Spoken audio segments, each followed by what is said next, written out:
العلم هو النور الهادي والمفتاح لكل الخير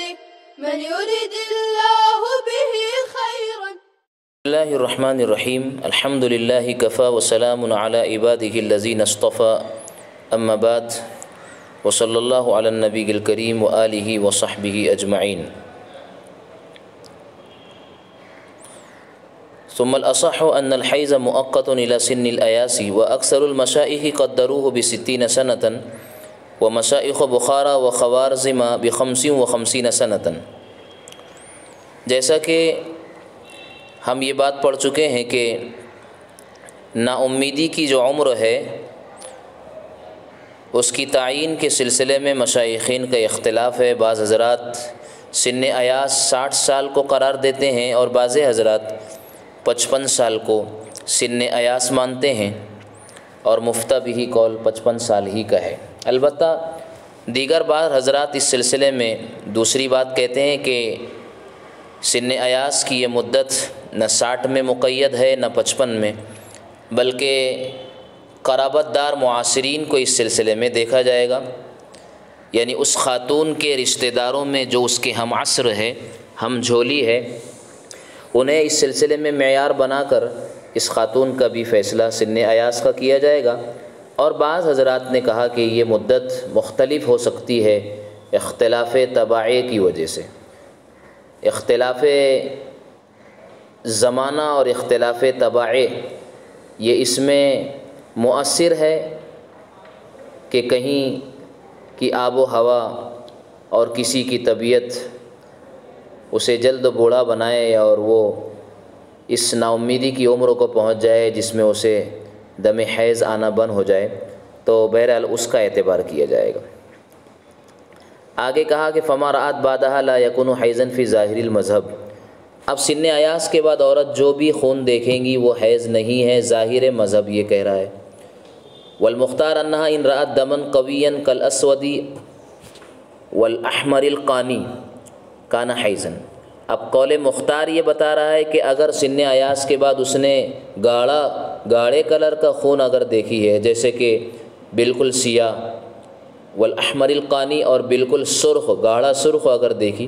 کانا حیضاً تو وہ حیض ہوگا. اب دیکھیے ظاہر مذہب اور قول مختار دونوں میں تضاد اور منافات معلوم ہو رہی ہے، جبکہ یہ بات ہم جان چکے ہیں کہ یہ دونوں تعبیرات ظاہر مذہب والی اور مختار والی مفتہ بھی قول کے لیے استعمال کی جاتی ہے. تو اب اس تناقض کو اور اس منافات کو کیسے دور کیا جائے گا، اس کا جواب کل بھی دیا جا چکا ہے کہ یہاں جو اصح کہا گیا ہے کہ سن ایاس وہ مؤقت ہے، تو اصحیت جو ہے یہ نفس توقید کی طرف راجع ہے، اطلاق حیض کی طرف نہیں. کہ اصح بات قول یہ ہے کہ سن ایاس یہ مؤقت ہے، نہ کہ حیض کا مطلق ہونا.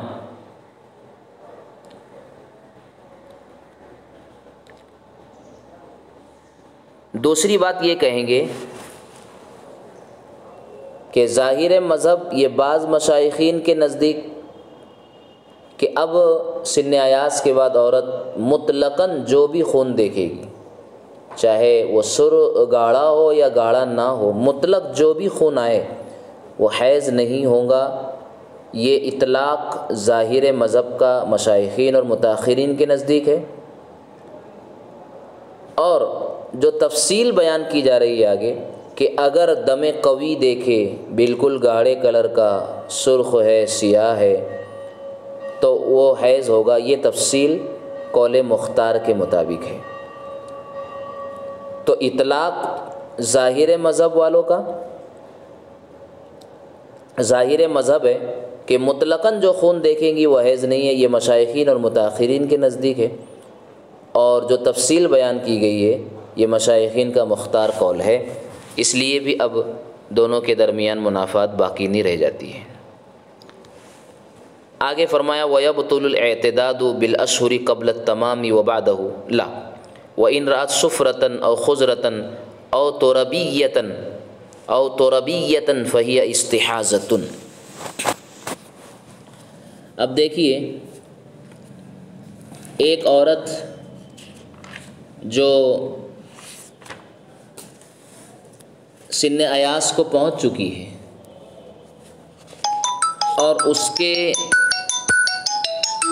شوہر نے اس کو طلاق دے دی، تو ظاہر سی بات ہے وہ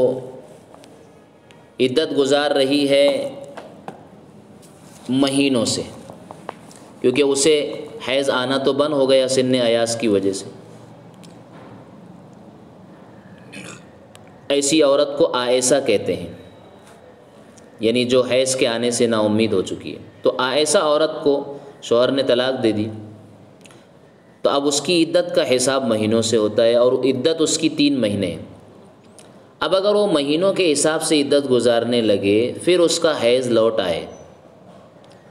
اب یا تو یہ حیض کا لوٹ آنا یعنی پھر سے اسے حیض کا آنا عدت پوری ہونے سے قبل ہوگا یا بعد ہوگا۔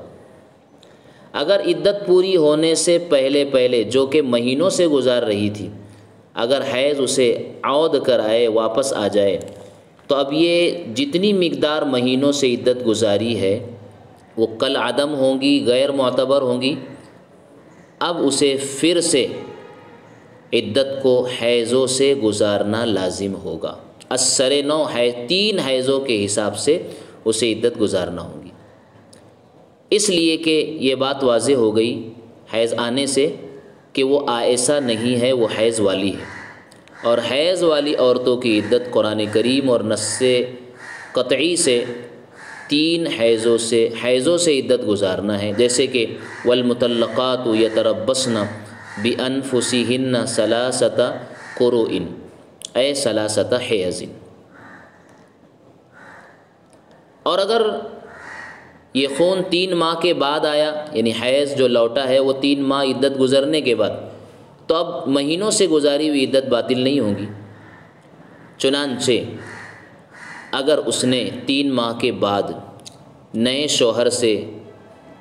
شادی کر لی تو یہ نکاح صحیح ہوگا۔ البتہ آئندہ پھر کبھی ایسا موقع آئے عدت گزارنے کا، اس کے شوہر اسے طلاق دے دے اور عدت گزارنے کی بات ہو، تو اب اسے حیضوں ہی سے عدت گزارنا لازم ہوگی۔ جی، اور آگے اسی کو فرمایا وَيَبْطُلُ الْاعْتِدَادُ بِالْأَشْهُرِ قَبْلَ التَّمَامِ وَبَعْدَهُ لَا، کہ اعتداد بالاشہر مہینوں سے عدت گزارنا باطل ہو جائے گا قبل التمام 3 مہینے پورا ہونے سے پہلے،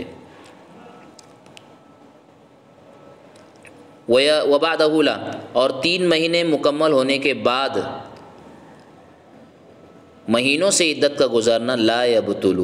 یہ عدت گزارنا باطل نہیں ہوگا، یعنی اسے مان لیا جائے گا، عدت پوری ہو جائے گی۔ ایک بات اور کہی جائے گی کہ حیض سے عدت گزارنا یہ اصل ہے، اور اعتداد بالاشہر مہینوں سے عدت کا گزارنا یہ اس کا نائب ہے، اور جب اصل پر قادر ہو جائے تو پھر اس کے بدل کا اعتبار نہیں ہوتا ہے، اصل ہی سے عدت کا گزارنا لازم ہوگا۔ آگے فرماتے ہیں وَإِنْ رَأَتْ صُفْرَةً، سن ایاس کے بعد اگر کوئی خاتون زرد کلر، صفرہ زرد پیلا جسے ہم کہتے ہیں، او خضرتن یا سبز کلر، او تربیتن یا خاکی رنگ کا خون دیکھے، تربیتن مٹیالہ خاکی کلر کا خون دیکھے تو یہ استحاضہ ہے، فہی استحاضۃ۔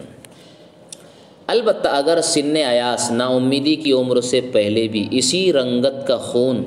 اسے آنے کی اگر عادت ہو تو وہ حیض میں شمار ہوگا، اور اگر اس کلر کے خون آنے کی اسے پہلے عادت نہ ہو اور سن ایاس کے بعد اس کلر کے خون اگر آ رہے ہیں تب تو پھر وہ استحاضہ ہی ہوگا،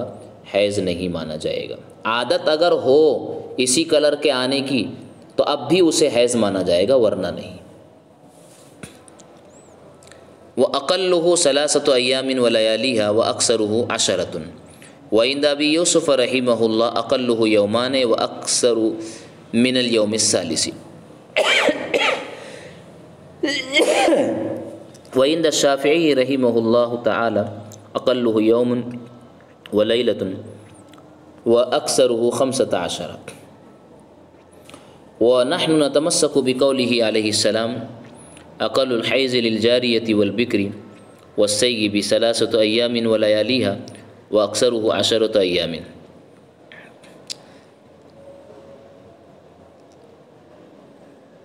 حیض کی اقل مقدار اور اکثر مقدار کیا ہے، اور اس میں ائمہ حضرات کا جو اختلاف ہے مصنف اسے یہاں سے واضح کرنا چاہتے ہیں یا اسے بیان فرما رہے ہیں۔ چنانچہ 3 اقوال اور 3 مذہب گویا اس سلسلے میں پیش کر دیے کہ حیض کا اقل مقدار ہے اس کی امام ابو حنیفہ رحمۃ اللہ علیہ کے نزدیک، بلکہ کہو طرفین کے نزدیک 3 دن 3 رات ہے، اور اکثر مدت حیض وہ 10 دن ہے۔ امام ابو یوسف رحمۃ اللہ علیہ کے نزدیک اقل مقدار حیض 2 دن اور تیسرے دن کا اکثر حصہ، گویا للاکثری حکم الکل کی بنا پر انہوں نے اکثر پر اکتفا کیا، جبکہ امام شافعی رحمۃ اللہ علیہ کے نزدیک حیض کا اقل زمانہ 1 دن اور 1 رات ہے، اور اکثر مدت حیض 15 دن ہے۔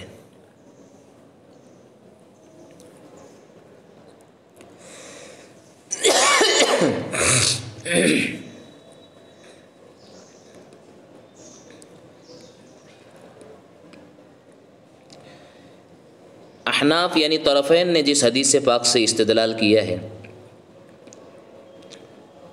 وہ حدیث ابو امامہ جس کے راوی ہے، اور اکثر محدثین نے مختلف راویوں سے نقل کیا ہے، البتہ اس کی اسانید پر اگر غور کیا جائے تو ان میں ضعف اور کمزوری پائی جاتی ہے، لیکن کثرت طرق اور فتاوی صحابہ کے باعث اسے تقویت حاصل ہو جاتی ہے، یعنی مختلف طرق سے اسے روایت کیا گیا اور بیان کیا گیا، اور حضرات صحابہ کے فتاوی بھی اس کو تقویت پہنچاتے ہیں۔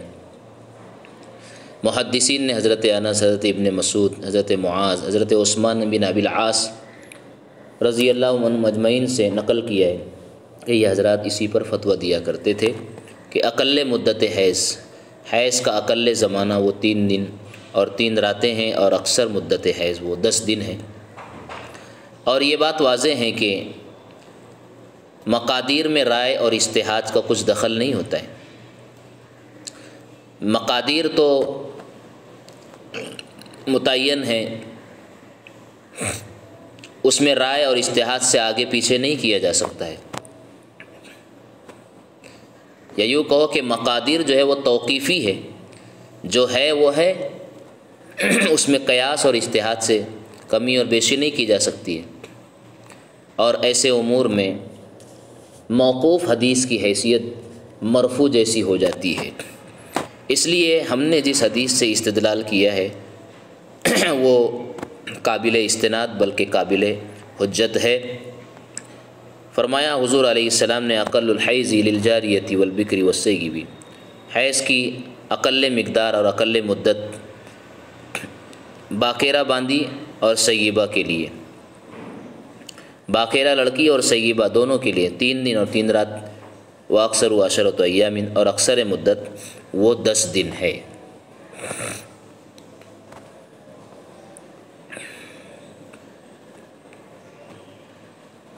آگے فرمایا ثم اعلم ان مبدا الحیض من وقت خروج الدم الى الفرج الخارجی و اصول الدم الى الفرج الداخلی اذا لم يصل الى الفرج الخارجی بحیلولۃ القرصف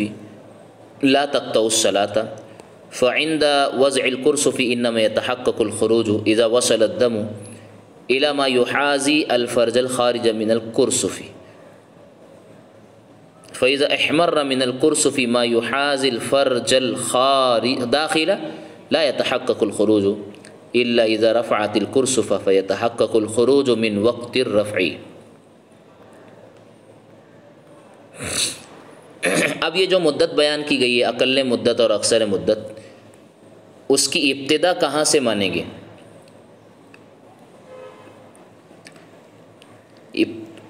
مدت کی ابتدا کہاں سے ہوں گی اسے یہاں سے بیان کر رہے ہیں شارح وقایہ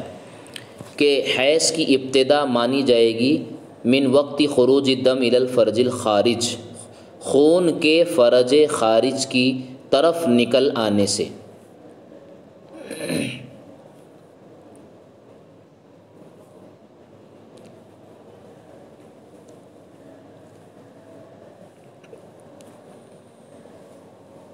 فقہا نے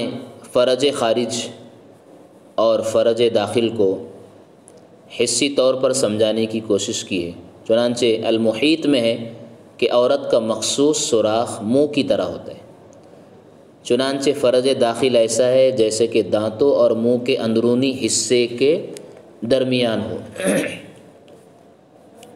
جیسا کہ دانتوں اور منہ کے اندرونی حصے کا درمیان والا حصہ، یہ فرج داخل ہے۔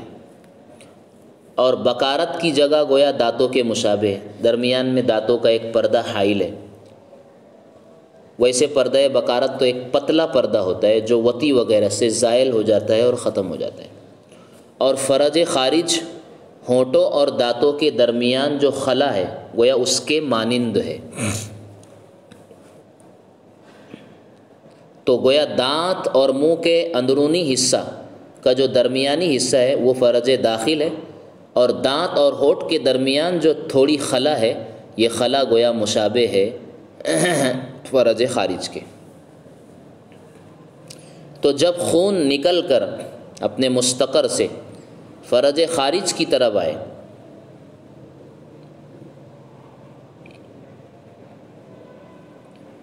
وہاں سے حیض کی ابتدا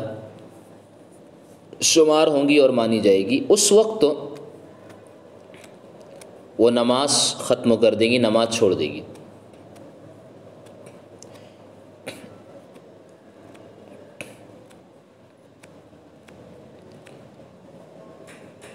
اب اگر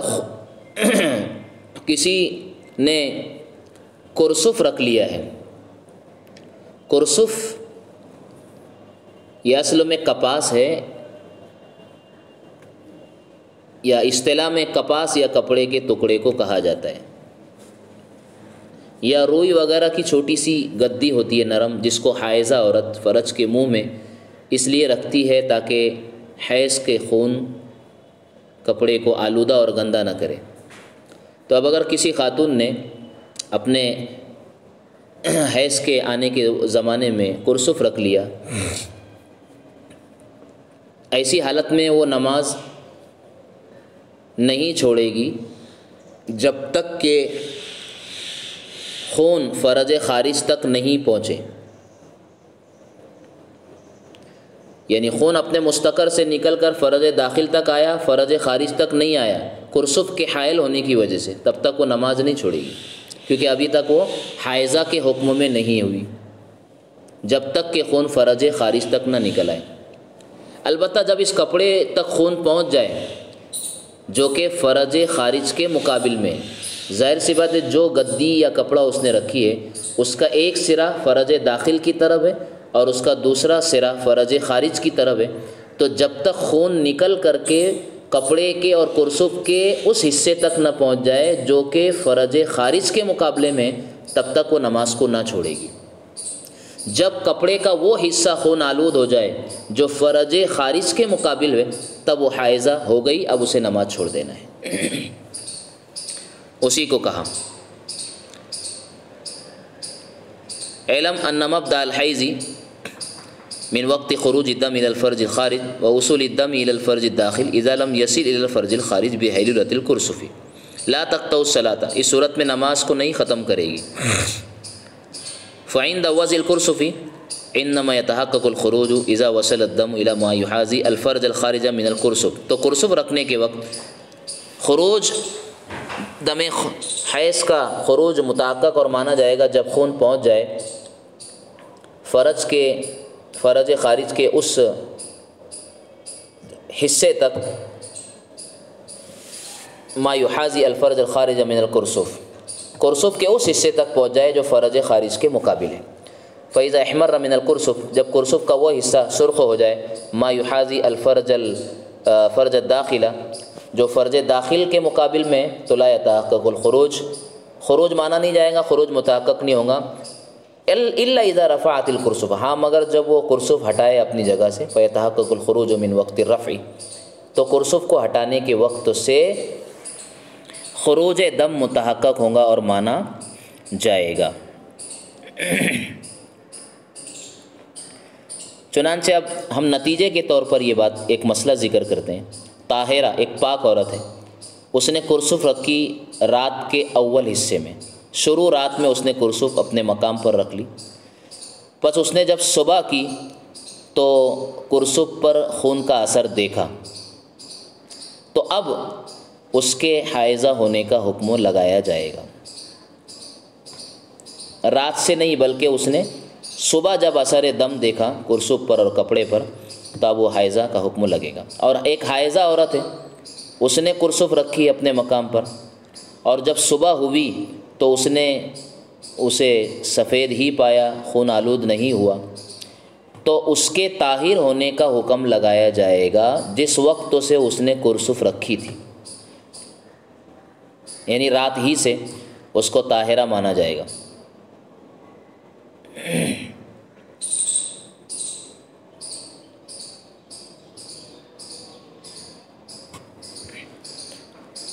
تو اعتبار حائضہ ہونے میں خون کے فرج خارج کی طرف آنے سے ہوگا، اور یہی معاملہ استحاضہ میں، نفاس میں، پیشاب میں، اور آدمی کے روئی وغیرہ کو احلیل ذکر کے سوراخ میں رکھنے کے سلسلے میں بھی یہی بات معتبر ہے۔ ایسے ہی فرمایا والقلفۃ کالخارج، قلفہ بھی خارج کے حکم میں ہے، بتایا گیا تھا قلفہ وہ چمڑی جو ختنہ کے وقت تو کاٹی جاتی ہے۔ اس کو مزید ہم انشاءاللہ اپنے اگلے سبق میں تفصیل سے سمجھنے کی کوشش کریں گے۔ اللہ تعالیٰ ان باریکیوں کو فقہ کی سمجھنے کی صلاحیت ہمیں عطا فرمائے۔ وآخر دعوانا الحمدللہ رب العالمین۔ السلام عليكم، لا تنسوا الاعجاب بالفيديو والاشتراك في القناة تشجيعا لنا لنستمر بنشر المزيد إن شاء الله.